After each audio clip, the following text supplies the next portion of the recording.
안녕하세요. 이 시대의 구원받을 수 있는 기별인 현대의 진리를 전하고 있는 에스더입니다. 오늘은 이 시대의 구원받을 수 있는 복음인 계시록 14장의 세 천사의 기별과 계시록 18장의 두 천사의 기별로 구속사업이 마무리될 것을 쓴 힘 있는 천사들이라는 책으로 말씀을 나누고자 합니다. 지난 시간에 닷새 천사의 기별에 대해서 다루어 보았는데요. 오늘도 이어서 닷새 천사의 기별을 마저 연구해 보겠습니다.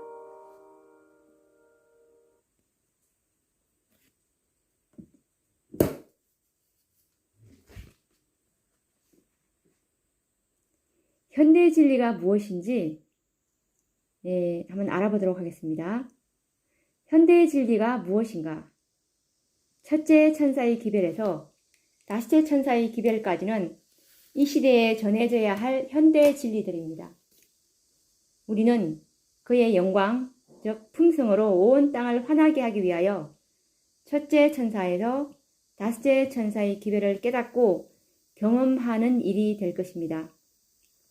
독자들이여, 믿음으로 말미암는 의, 그리스도께서 우리의 의가 되신다는 기별이야말로 매 시대마다 현대 진리로 전해졌으며 이 시대에도 현대 진리로 전해져야 합니다. 그리스도는 영원토록 복음이십니다. 첫째, 둘째, 셋째 천사의 기별의 결론이 무엇입니까? 하나님의 계명과 예수 믿음, 계시록 14장 12절입니다. 하나님의 율법 가운데 하나님의 의, 즉 품성이 있고 믿음으로 말미암는 의, 복음 속에 하나님의 의, 즉 하나님의 품성이 있기 때문입니다.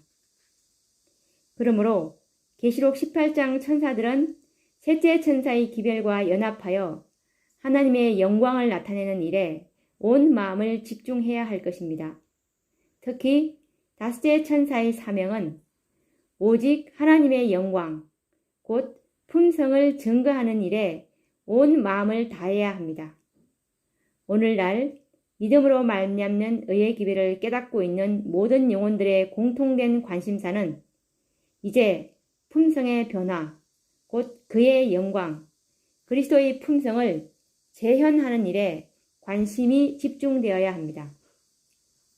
품성 변화의 중요성은 어느 시대에나 관심의 주제였으나 특별히 오늘날 이 주제는 믿음으로 말미암는 칭의의 기별과 함께 마지막 재림운동의 핵심 주제가 되어야 할 것입니다. 이 땅에는 하나님의 품성을 대변하는 한 백성이 나타나야 합니다. 그리고 이러기를 너희 하나님을 보라. 이사야 40장 9절이라는 음성을 발해야 합니다. 세상에 비칠 마지막 자비의 빛은 하나님의 사랑의 품성을 드러내는 것이다. 실물교훈 415. 만약 우리들이 원한 맺힌 과부처럼 누가복음 18장 3절 그분의 영광, 품성을 담기를 소망한다면 그 믿음은 분명 실상으로 나타나게 될 것입니다. 믿음은 바라는 것들의 실상, 히브리서 11장 1절이기 때문입니다. 이처럼 원한 맺힌 과부들의 간절한 기도가 하늘 지성소로 올라갈 때 드디어 하늘에서는 늦은 비로 응답해 주실 것입니다. 그때에 이 땅에는 내 백성아 거기서 나와 그의 죄에 참여하지 말고 계시록 18장 4절이라는 큰 외침이 일어날 것이며 이와 같은 큰 외침에 의하여 큰 성 바벨론은 무너질 것이고 구속사업은 성취될 것입니다. 이것은 닷새 천사들이 경험할 영광스러운 특권이 될 것입니다.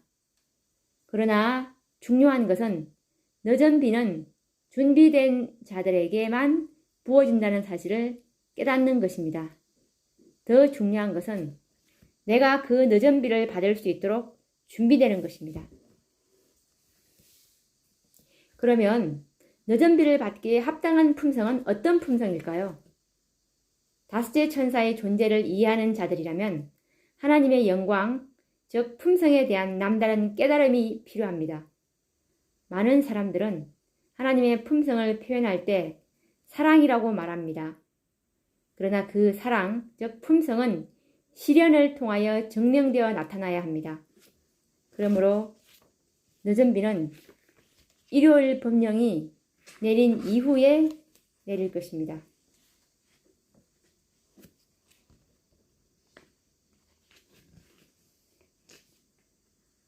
왜냐하면 하나님께 대한 사랑이 얼마나 진실한지 일요일 법령으로 증명될 때 하나님께서는 그들에게 늦은 비로 축복하실 것이기 때문입니다. 선지자의 글을 참고하여 보겠습니다. 사랑은 경건의 기초이다. 어떤 사람도 형제에 대하여 이타적인 사랑을 갖지 않는 한 그가 공언하는 바가 어떠하든지 하나님께 대한 사랑을 체험하지 못한다. 특별한 친구들 가운데서만 나타나는 서로를 칭찬하는 것들은 시련의 시험에 견디지 못할 것인데 이는 그것이 거룩한 품성이 아니기 때문이다. 이 말씀은 리뷰 1895년 1월 8일자 말씀입니다. 그때 땅 위에는 대환란, 즉 일요일 법령이 이르러 오겠고 열방들이 분노할 것이나 셋째 천사의 기별을 방해하지 못하도록 저지당할 것이다. 그때에 늦은 비 혹은 주의 앞으로부터 새롭게 함이 이를 것이며 셋째 천사의 목소리를 높일 힘이 주어질 것이다. 그리하여 마지막 7 재앙이 부어질 때 성도들이 피하여 설 수 있도록 준비시킬 것이다. 이 말씀은 초기문집 85페이지 말씀입니다. 이제 모든 것은 확실해졌습니다. 다섯째 천사의 사업과 목표가 분명하게 드러났습니다. 다섯째 천사들로 상징되는 백성들은 하나님께 대한 사랑을 체험적으로 알아야 하며 하나님께 대한 사랑은 큰 시련, 즉 충성심을 통과함으로 증명되어야 하며 그때에 늦은 비를 받게 될 것입니다. 그러므로 하나님의 자비의 품성으로 온 세상을 환하게 하는 것이 하나님의 계획임을 깨닫게 됩니다.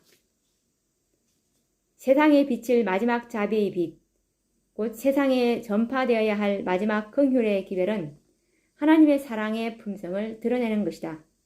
하나님의 자녀들은 하나님의 영광을 드러내야 한다.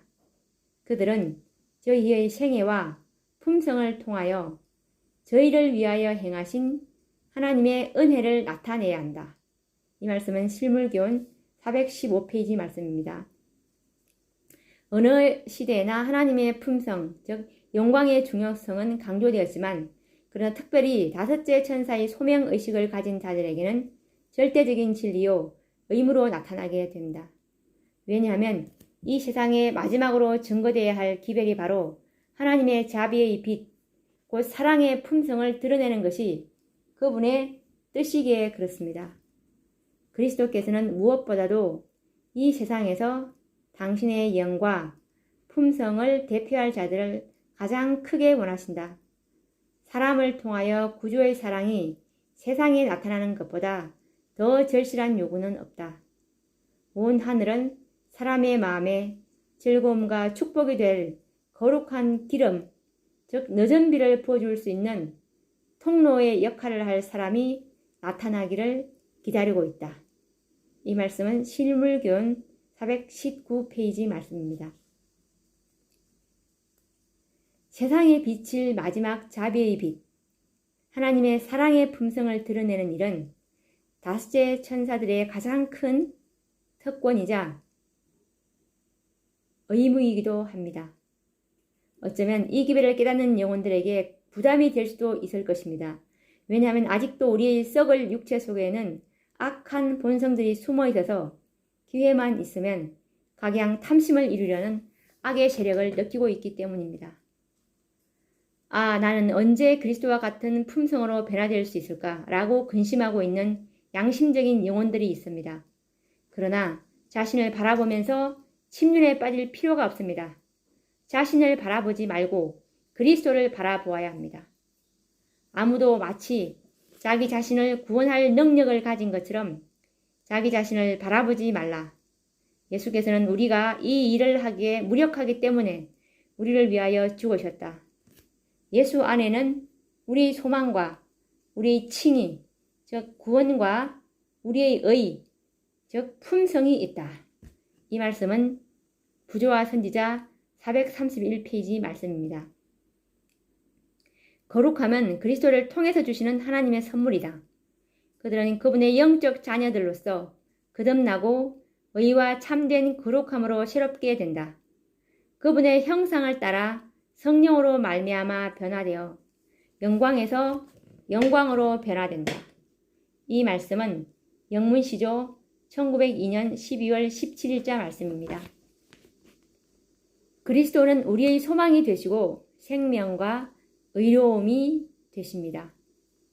하나님께서는 예수를 선물로 시대의 소망 565 선물로 주셨고 그분으로 하여금 우리의 구원과 거룩함과 의로움이 되게 하셨습니다. 그리스도께서는 사마리아 여인에게 말씀하셨습니다. 내가 만일 하나님의 선물과 또 내게 물 좀 달라 하는 이가 누구인 줄 알았다면 내가 그에게 구하였을 것이요. 요한복음 4장 10절. 하나님께서 어떤 선물을 우리에게 주셨는지 깊이 생각해야 합니다. 또한 예수를 깊이 생각해 봐야 합니다. 하나님께서는 그리스도 안에서 우리를 위한 큰 선물을 예비하셨음을 발견하게 됩니다. 그러므로 우리는 예비된 선물을 믿음으로 받아야 합니다.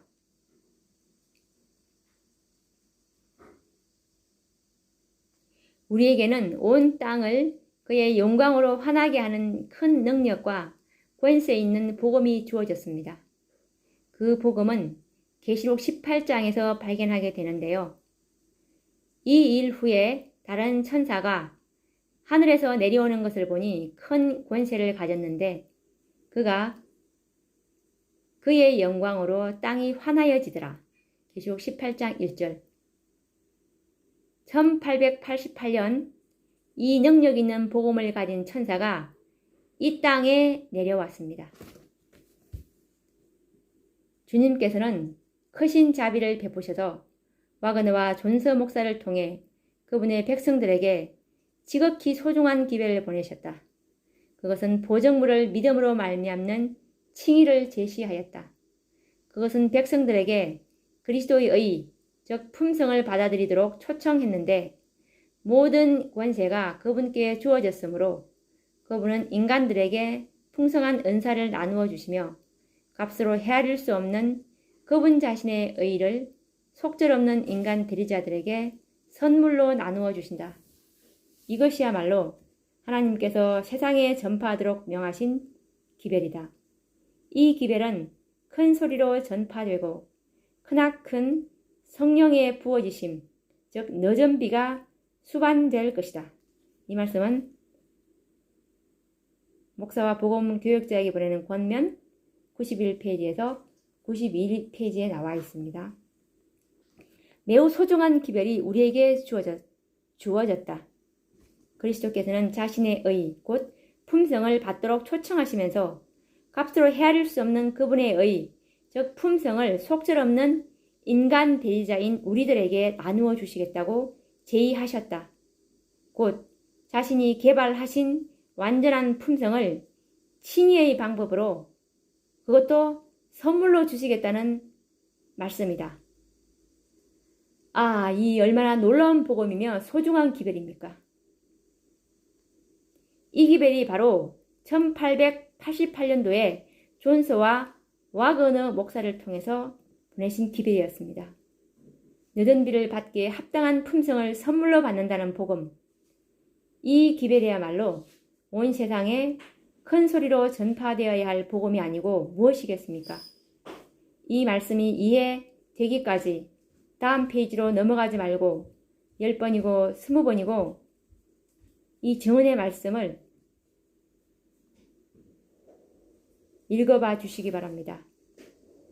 완전한 품성은 우리 스스로가 준비할 수 있는 것이 아니라 하나님의 선물임을 기억해야 합니다.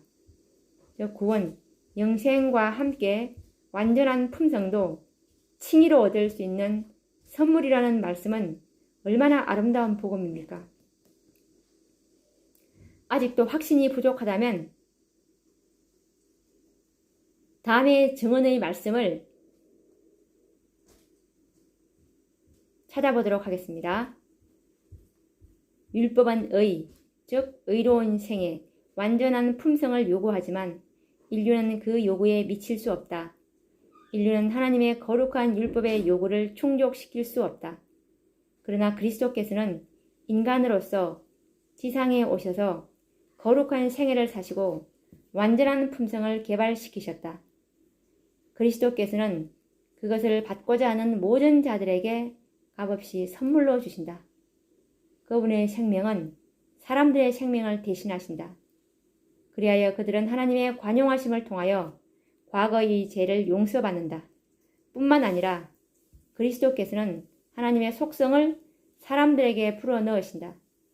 그분은 인간의 품성을 거룩하신 하나님의 품성을 따라 형성하시어 영적인 힘과 아름다움을 지닌 훌륭한 건물이 되게 하신다. 그리하여 바로 이 율법의 의가 그리스도를 믿는 자에게서 성취된다. 하나님께서는 자기도 의로우시며 또한 예수를 믿는 자를 의롭다 하실 수 있으시다.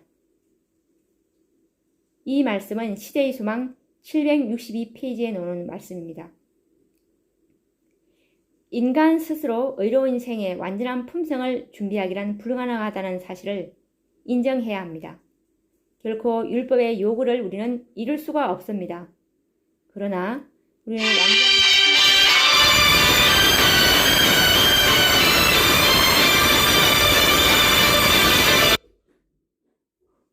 소유자가 되어야 합니다. 그렇다면 그 품성을 우리는 어떻게 소유할 수 있습니까? 믿음으로 말미암아 구원을 얻는 동일한 방법으로 완전한 품성도 얻어야 하는 것입니다. 그리스도께서는 인간으로서 지상에 오셔서 거룩한 생애를 사시고 완전한 품성을 개발시키셨습니다. 그리스도께서는 그것을 받고자 하는 모든 자들에게 값없이 선물로 주십니다. 이 얼마나 놀라운 선물입니까? 이 복음을 듣는 자들이여 어린아이와 같이 이 진리를 단순히 받아들이도록 합시다. 할렐루야, 아멘이라고 입으로 신해야 합니다. 완전한 품성, 흠과 점이 없는 품성은 바로 그리스도께서 개발하신 품성뿐이며 이 품성을 선물로 받는 자들에게 늦은 비가 내려질 것입니다. 이 기별이 큰 소리로 전파되면 크나큰 성령의 부어지심, 즉 늦은 비가 성취될 것입니다. 아직도 확신이 부족하다면 예수님께서 지상에 계실 때 하신 비유의 말씀을 다시 한번 생각해 보도록 하겠습니다. 예수께서 다시 비유로 대답하여 가라사대 천국은 마치 자기 아들을 위하여 혼인잔치를 베푼 어떤 임금과 같으니 그 종들을 보내어 그 청한 사람들을 혼인잔치에 오라 하였더니 오기를 싫어하거늘 다시 다른 종들을 보내며 가로되 청한 사람들에게 이르기를 내가 오찬을 준비하되 나의 소와 살진 짐승을 잡고 모든 것을 갖추었으니 혼인잔치에 오소서 하라 하였더니 마태복음 22장 1절에서 4절. 이 비유에는 두 무리가 구별되어 나타난다. 첫째 무리는 초청장을 보내고 종들을 보내어 모든 것을 갖추었으니 혼인잔치에 오소서라고 초청을 보냈으나 그들은 오기를 거절하고 각자 자신의 일을 보려고 나갔다. 둘째 무리는 초청을 받고 잔치 자리에 온 것이 아니라 길을 가다가 종들을 만나 그들의 강권함에 의하여 잔치에 참석하게 되었다. 그 결과 혼인 자리가 가득 차게 되었다. 이제 주인이 나와 혼인 자리를 살펴보는 가운데 예복을 입지 않은 상태로 앉아있는 한 사람을 발견하게 된다.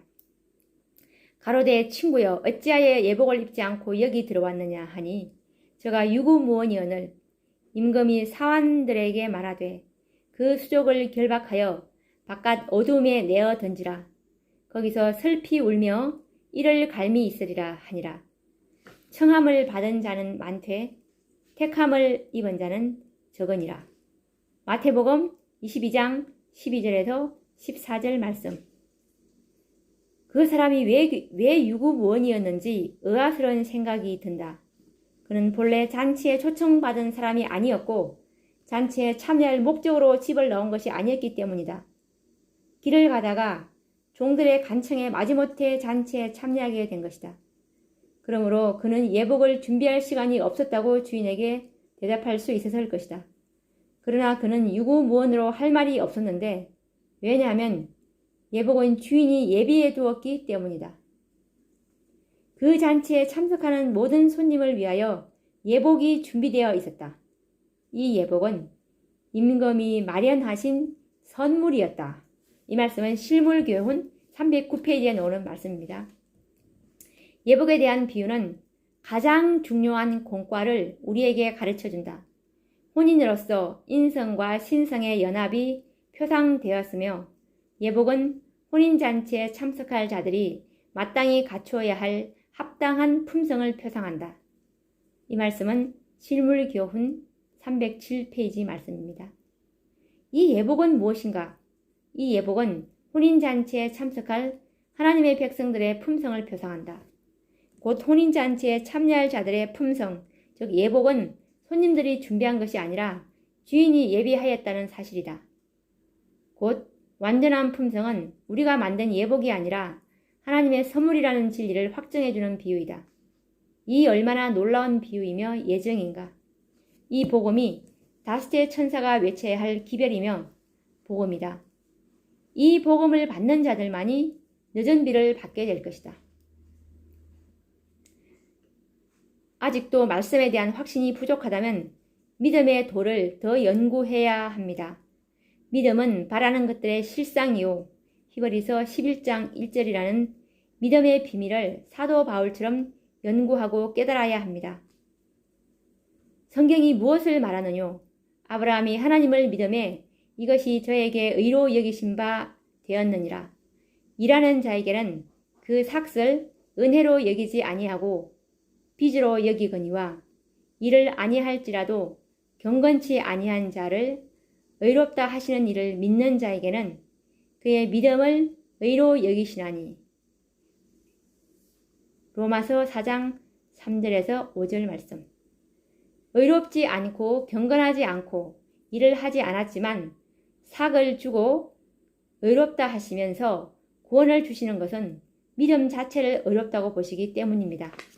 아브라함도 우편 강도도 이 믿음으로 구원을 받았습니다. 곧 믿음은 바라는 것들의 실상이 되게 하셨기 때문입니다. 우편 강도가 무엇을 바라고 믿었습니까? 십자가에 달리신 그리스도를 바라보면서 자신의 죄를 용서해 주실 것과 구원을 바라고 죽었습니다. 그러므로 그리스도께서는 그의 믿음을 실상으로 만드시는 것입니다. 그렇습니다. 우편 강도의 믿음을 실상이 되게 하신 것처럼 우리의 믿음도 실상이 되게 하실 것입니다. 그렇다면 우리는 어떤 것을 바라고 소원하는 믿음을 갖고 있습니까? 구원 얻기를 원하십니까? 그분이 실상이 되게 하실 것입니다. 그리스도와 같은 품성의 소유자가 되기를 원하십니까? 그 품성이 선물임을 믿습니까? 그렇게 믿는다면 그분은 반드시 실상이 되게 하실 것입니다. 그리스도께서는 우리의 믿음 자체를 실상으로 보십니다. 왜냐하면 믿음을 실상이 되게 하는 것은 우리 자신의 일이 아니오 그리스도께서 친히 이루실 일이기 때문입니다. 확실하지 않습니까? 다시 한번 시대의 소망 762페이지 말씀을 읽어보면서 확인해 보도록 하겠습니다. 율법은 의, 즉 의로운 생에 완전한 품성을 요구하지만 인류는 그 요구에 미칠 수 없다. 인류는 하나님의 거룩한 율법의 요구를 충족시킬 수 없다. 그러나 그리스도께서는 인간으로서 지상에 오셔서 거룩한 생애를 사시고 완전한 품성을 개발시키셨다. 그리스도께서는 그것을 받고자 하는 모든 자들에게 값 없이 선물로 주신다. 그분의 생명은 사람들의 생명을 대신하신다. 그리하여 그들은 하나님의 관용하심을 통하여 과거의 죄를 용서받는다. 뿐만 아니라 그리스도께서는 하나님의 속성을 사람들에게 불어넣으신다. 그분은 인간의 품성을 거룩하신 하나님의 품성을 따라 형성하시어 영적인 힘과 아름다움을 지닌 훌륭한 건물이 되게 하신다. 그리하여 바로 이 율법의 의가 그리스도를 믿는 자에게서 성취된다. 하나님께서는 자기도 의로우시며 또한 예수 믿는 자를 의롭다 하실 수 있으시다. 이 말씀은 시대의 소망 762페이지 말씀이었습니다. 그분의 생명은 사람들의 생명을 대신하신다는 말씀과 하나님의 속성을 사람들에게 불어넣으신다는 말씀과 율법의 의가 그리스도를 믿는 자에게서 성취된다는 말씀과 그분은 인간의 품성을 거룩하신 하나님의 품성을 따라 형성하시어 영적인 힘과 아름다움을 지닌 훌륭한 건물이 되게 하신다고 약속하셨습니다. 이 말씀은 허락의 약속을 믿는 자들에게 그 믿음을 반드시 실상이 되게 하시겠다는 말씀입니다. 곧 그리스도께서 지상에 오셔서 거룩한 생애를 사시고 개발하신 완전한 품성을 값 없이 선물로 주신다는 말입니다. 그리스도께서는 우리의 믿음 자체를 실상으로 보신다는 것이 확실합니다. 우리가 온전하지 못하지만 우리가 그리스도의 완전한 품성을 믿음으로 선물로 받아들일 때 이 믿음을 보시고 완전하다고 하시는 것입니다. 그 이유는 그 믿음을 실상으로 만드실 분은 그리스도 자신이시기 때문입니다. 이 믿음의 도의 비밀을 깨닫는 자들은 참으로 복 있는 자들이 될 것입니다. 구속의 경륜은 하나님의 독생자이신 그리스도를 선물로 주심으로 시작되었고 마침도 그 선물로 마치게 될 것입니다. 모든 것이 은혜요 선물이라는 말입니다. 그리스도께서는 이처럼 하나님의 선물을 감사히 받는 자들에게는 그 믿음을 친히 실상이 되게 하십니다. 이 믿음의 도를 깨닫게 되면 사단의 능력은 무력해질 것입니다. 우리가 그리스도의 의, 즉 품성을 받는 것은 우리 공로로 인함이 아니요 하나님께서 주시는 값없는 선물이라는 생각은 얼마나 귀한 생각입니까? 하나님과 사람의 원수 마귀는 사람들이 이 진리를 충분히 받아들이면 자기의 힘이 무력하여질 것을 알므로 이 진리가 명백히 소개되는 것을 좋아하지 않는다. 이 말씀은 복음 161페이지에 나오는 말씀입니다.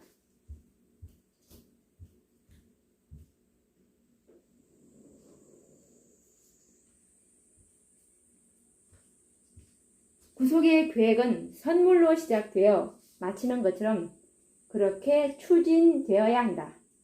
이 말씀은 교회 정은 5권 730페이지 말씀입니다.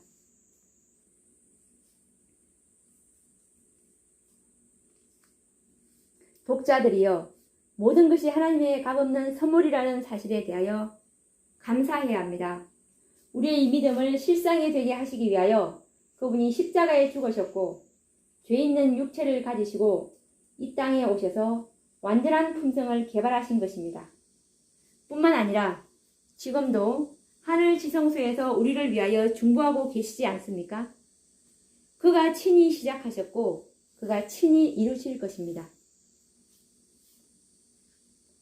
너희 속에 착한 일을 시작하신 이가 그리스도 예수의 날까지 이루실 줄을 우리가 확신하노라.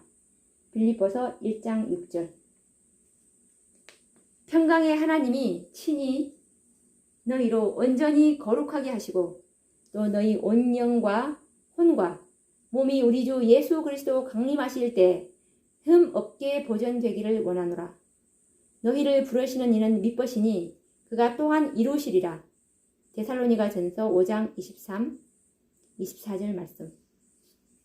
모든 은혜의 하나님 곧 그리스도 안에서 너희를 부르사 자기의 영원한 영광에 들어가게 하신 이가 잠깐 고난을 받은 너희를 친히 온전케 하시며 굳게 하시며 강하게 하시며 털을 견고케 하시리라. 베드로전서 5장 10절 말씀. 약속의 말씀이 확실하지 않습니까? 가라사대 두려워 말고 믿기만 하라. 누가복음 8장 50절이라는 예수의 음성을 기억해야 합니다. 아무것도 염려하지 말고 빌립보서 4장 6절 순종하기만 해라. 그분께서 이루실 것입니다. 결코 인간 편에서의 노력과 행위의 무용론을 말하는 것이 아닙니다. 자유의 의지와 선택의 자유를 가진 사람들은 그분의 하시는 일에 동의하고 적극적으로 협력, 즉 순종해야 합니다. 주님께서는 결코 강제로 무엇을 행하지 않으십니다. 그분께서는 우리의 도움이 없이는 아무것도 하실 수 없다는 사실을 깨달아야 합니다. 그것은 능력이 부족해서가 아니오 우리를 자유의 의지를 가진 존재로 창조하셨기에 우리의 의지를 존중하시기 때문입니다. 그러므로 우리의 행위, 즉 순종은 절대적이요 필수적인 것입니다. 그러나 품성의 변화는 우리 행위에 있지 않고 전적인 하나님의 은혜요 선물이라는 사실을 잊어서는 안 됩니다. 영원한 생명과 품성이 모두 값없는 선물이라는 복음이야말로 온 세상에 전해야 할 완전한 복음입니다. 다섯째 천사들은 이처럼 복음을 능력 있고 확실하게 영혼들에게 전해야 합니다. 이런 사랑의 복음을 깨닫는 심령 속에는 반드시 하나님의 사랑이 강권함으로 세상이 감당치 못할 사람들이 될 것입니다.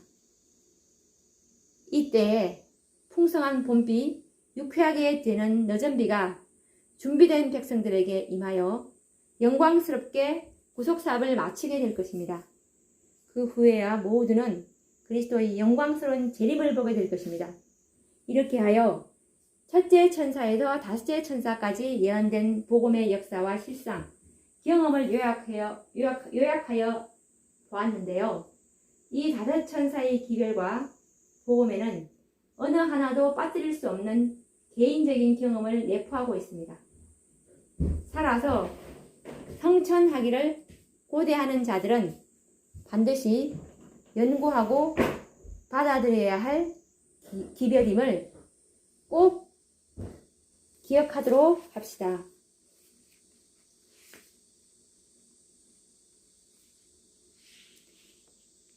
그럼 지금껏 첫째부터 다섯째 천사의 기별을 연구해 보았는데요.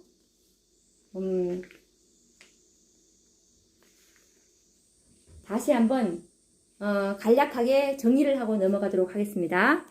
첫째에서 다섯째 천사의 기별에 관한 연구입니다.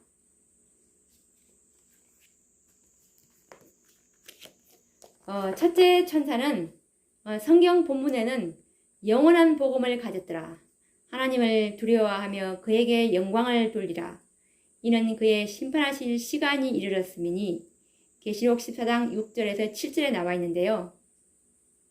첫째 천사의 기별자와 핵심 사업은 윌리엄 밀러 1844년 3월 22일 재림운동으로 나타났고요.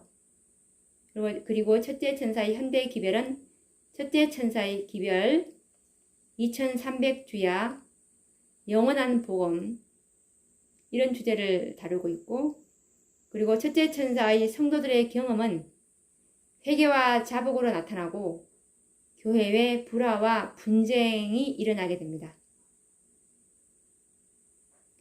첫째 천사에 관한 정언의 말씀은 초기 문집 232, 233, 그리고 대쟁투 369페이지를 참조하시면 자세히 나와 있습니다. 그리고 둘째 천사는 성경 본문은 곧 둘째가 그 뒤를 따라 말하되 무너졌도다 무너졌도다 큰 성 바벨론이여 모든 나라를 그 음행으로 인하여 진노의 포도주로 먹이던 자로다 하더라. 계시록 14장 8절에 나와 있습니다. 그리고 둘째 천사의 기별자와 핵심 사업은 기별자는 윌리엄 밀러 재림운동으로 나타났고요. 그리고 둘째 천사의 현대 기별의 내용은 둘째 천사의 기별 2300주야 무너지는 바벨론 성고 이런 내용을 다루고 있고, 그리고 둘째 천사의 성도들의 경험은 죄와 타락한 교회에서 분리의 경험이 있어야 되고 율법을 지킬 수 있는 위치로 끌어올리는 경험을 하고, 그리고 밤중 소리의 경험, 불화와 분쟁이 있으면서 흔들림을 경험하게 됩니다. 이에 관련된 말씀은 초기 문집 249페이지, 대쟁투 373, 그리고 대쟁투 401페이지를 보시면 둘째 천사에 대해서 자세히 나와 있습니다. 그리고 셋째 천사는 성경 본문으로는 셋째가 그 뒤를 따라 큰 음성으로 가로되 만일 누구든지 짐승과 그의 우상에게 경배하고 이마에나 손에 표를 받으면 그도 하나님의 진노의 포도주를 마시리니. 계시록 14장 9절에서 10절 말씀. 셋째 천사의 기별자는 엘렌지 화이트이며 핵심 사업은 열린 문과 닫힌 문, 하늘 성소 공개, 지성소를 가리키고 법궤, 십계명, 안식일 전파, 조사심판 선포 이런 내용을 다루고 있고, 그리고 셋째 천사의 현대 기별은 셋째 천사의 기별, 즉 완전한 진리, 살아계신 하나님의 인, 즉 안식일, 그리고 14만 4천인에 관한 연구, 그리고 인침이 시작됨 이런 것을 다루고 있습니다. 그리고 셋째 천사의 성도들의 경험은 믿음으로 하늘 지성소에 들어가는 경험을 해야 하고 율법과 복음의 완전한 진리의 조화를 이루어야 되고, 그리고 불화, 분쟁, 흔들림을 경험하게 됩니다. 셋째 천사와 관련된 정언의 말씀은 초기 문집 254페이지, 대쟁투 433, 435페이지. 셋째 천사의 기별의 의미와 시간과 장소를 분명히 깨달아야 하는데 교회정의 6권 17페이지에 나와 있습니다. 여기서 셋째 천사의 기별의 의미와 시간과 장소를 분명히 깨달아야 된다. 이 말씀에서 시간은 대속죄를 의미하고 장소는 지성소를 말하고 있습니다. 그리고 넷째 천사는 성경 본문으론 이 일 후에 다른 천사가 큰 권세를 가졌는데 그의 영광으로 땅이 환하여지더라. 힘센 음성으로 외쳐 가로되 무너졌도다 무너졌도다 큰 성 바벨론이여 그 음행의 진노의 포도주를 인하여 만국이 무너졌으며 또 땅의 왕들이 그로 더불어 음행하였으며. 계시록 18장 1절에서 3절.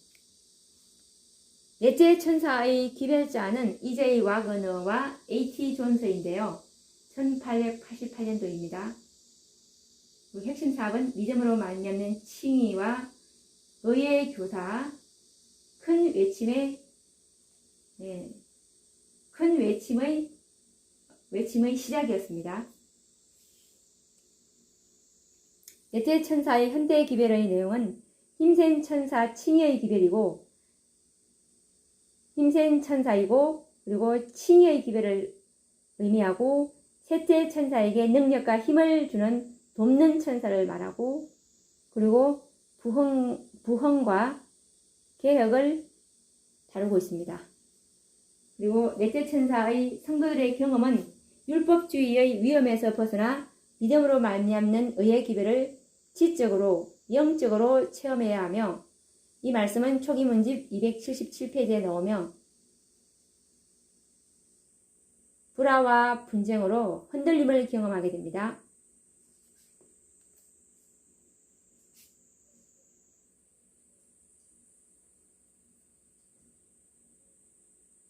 주님께서는 크신 자비를 베푸셔서 와그너와 존스 목사를 통해 그분의 백성들에게 지극히 소중한 기별을 보내셨다.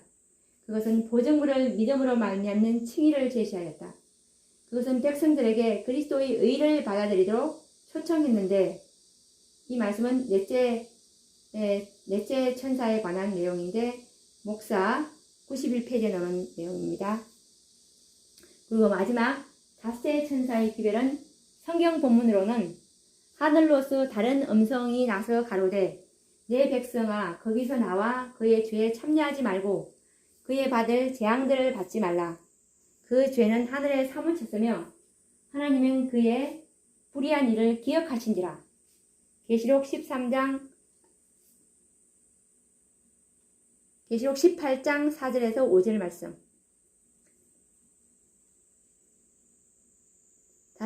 다섯째 천사의 기별자들은 다른 천사의 음성인데요.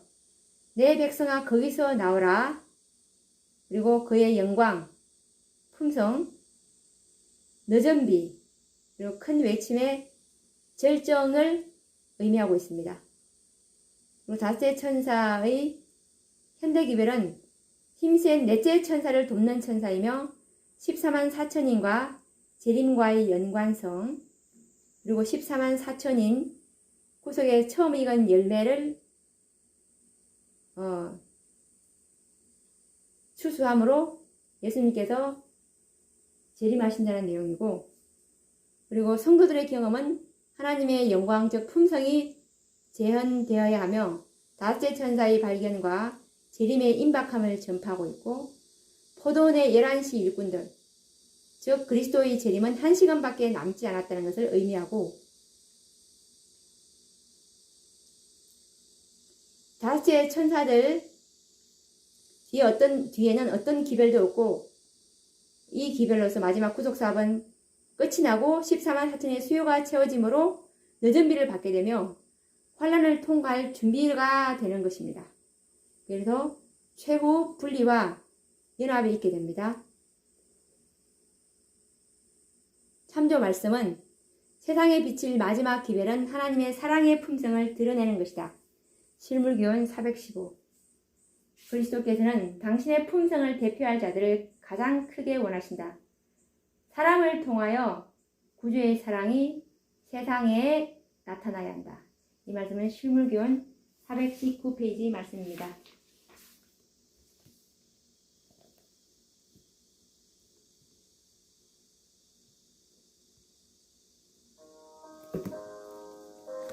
우리가 이제까지 다섯째 천사까지, 첫째부터 다섯째 천사까지 말씀을 연구해 보았는데요.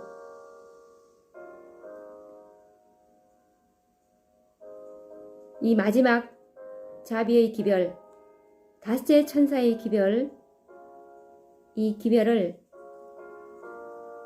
주님께서 우리에게 믿음으로 받는 자에게 값없이 그분이 개발하신 완전한 품성을 선물로 주셨다는 것을 진실로 믿기만 한다면 우리는 믿음으로 그분의 모든 말씀에 순종할 것이며, 그분께서 친히 우리를 하나님의 품성으로 완성시켜 주시겠다는 그 말씀을 우리가 정말 아멘으로 받아들인다면 우리 속에서 실제로 하나님의 품성이 이루어진다는 이 사실을 생각할 때 정말 가슴이 벅차고 떨리지 않습니까? 이 기별을 말씀 그대로 믿는 우리 모두가 되길 바라며 14만 4천인의 특권을 누리는 저와 여러분이 되길 바라며 오늘 이 다섯째 천사의 연구를 모두 마치도록 하겠습니다. 다음 시간에는 열처녀의 비유와 비상사태에 대해서 좀 더 연구해 보도록 하겠습니다. 감사합니다.